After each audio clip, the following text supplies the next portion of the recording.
Yes, I hear you. I'm starting to get really cold in this house. If it was that cold, I would come over and turn the heat on for you. But I'm old, and it's cold. Wear more clothes and put some more blankets on the bed. It's too expensive to turn on the heat just yet. It's time for a change. What is it this time, Mother? It's just, well, I think it's just time for me to move on. You're thinking crazy again.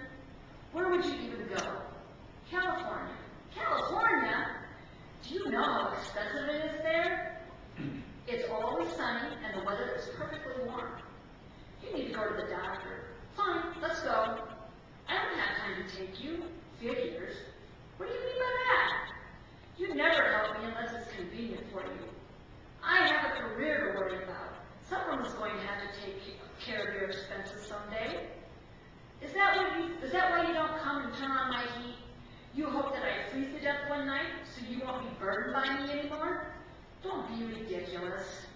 You're just afraid to leave your precious career for a few hours and come and help me. You and your brother only come to see me out of obligation anyway. Mother, how could you say such a thing? I overheard a conversation. What conversation? The one you and Jack had.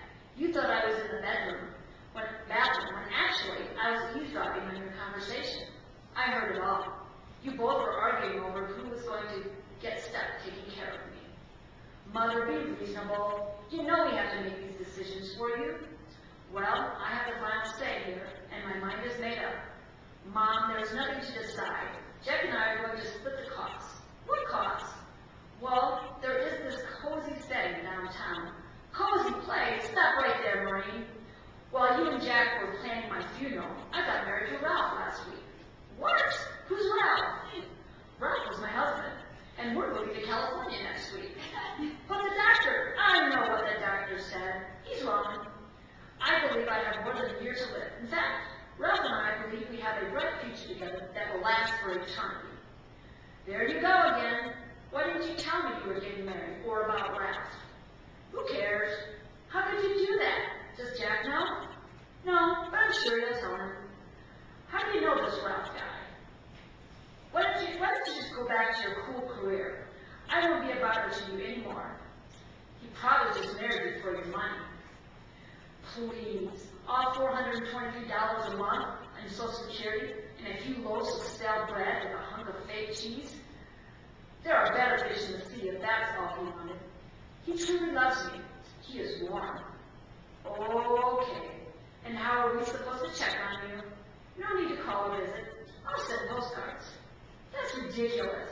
You're talking crazy again. Well, I have decided to start living. I have started to start living now. You are living, Mom. Not that cold life you and Jack have planned for me, but the life I always dreamed of living. And when I'm sitting on the beach, cuddled up with Ralph, watching the sunset in the warmth of the California evenings, I, from time to time, will think of you and Jack turning on your heat to feel warm. Good. Okay. This is called This Catchy Title, because I don't have one yet. Okay. Snow falls, it's 2 feet, walk down the sidewalk. No wind, it's silent tonight, apart from the click-clack of 2 shoes and the howl of a stray dog, crying out at life's cruel twists and turns. 2 legs would be cold if it were not for the brisk pace they maintain. Collar turned, shoulders hunched, black pea coat, wind down alley.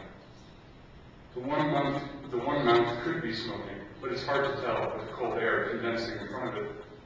One watch ticked, a hand pointed to number 2.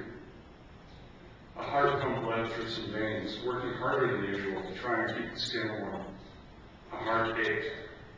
Quickly, a man walked home through the cold night air, quickly as to not get too cold.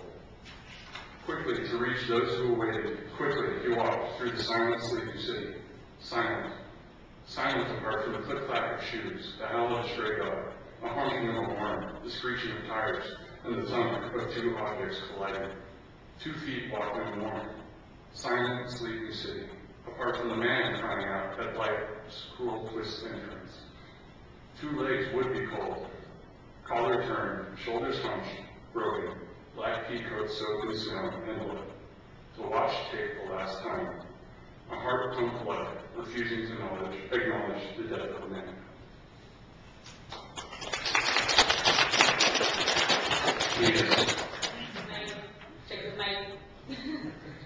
Hi, I'm Andy again, and the story that I'm going to read is called Turning Lucid. Elijah still pretends nothing is wrong. He thinks he's fooling me, but every time I stand to leave a room, his face cracks. Panic manifests behind his eyes, his expression perfectly mimicking that of a child when the babysitter arrives. I have to smirk at that patch of beard that, although pitiful, is the only indication he's older than 12. Sadly, my grin disappears quickly, like everything else these days. It would be easier to ignore the truth, but that'd probably be the worst thing to do at this point. Funny to think that I used to be oblivious to every person around me.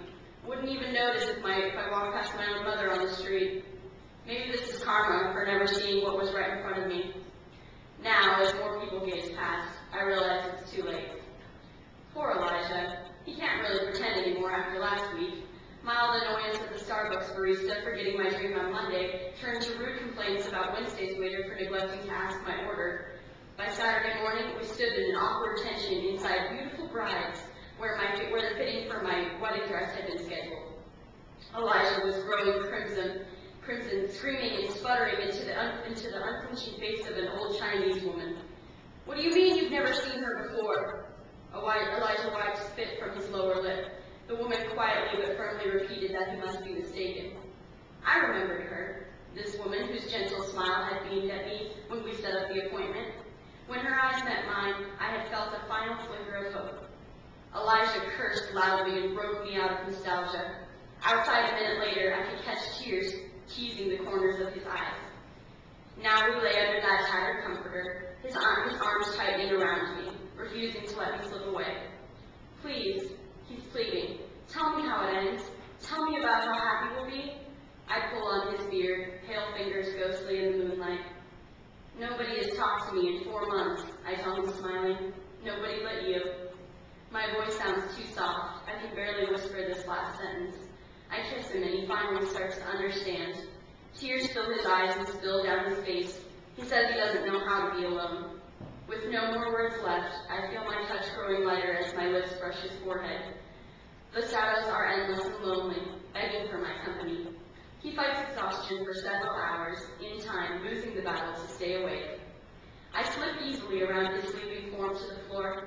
Small rays of sunlight creep around the dark room. Time is nearly up. As the first beam touches my skin, everything becomes translucent.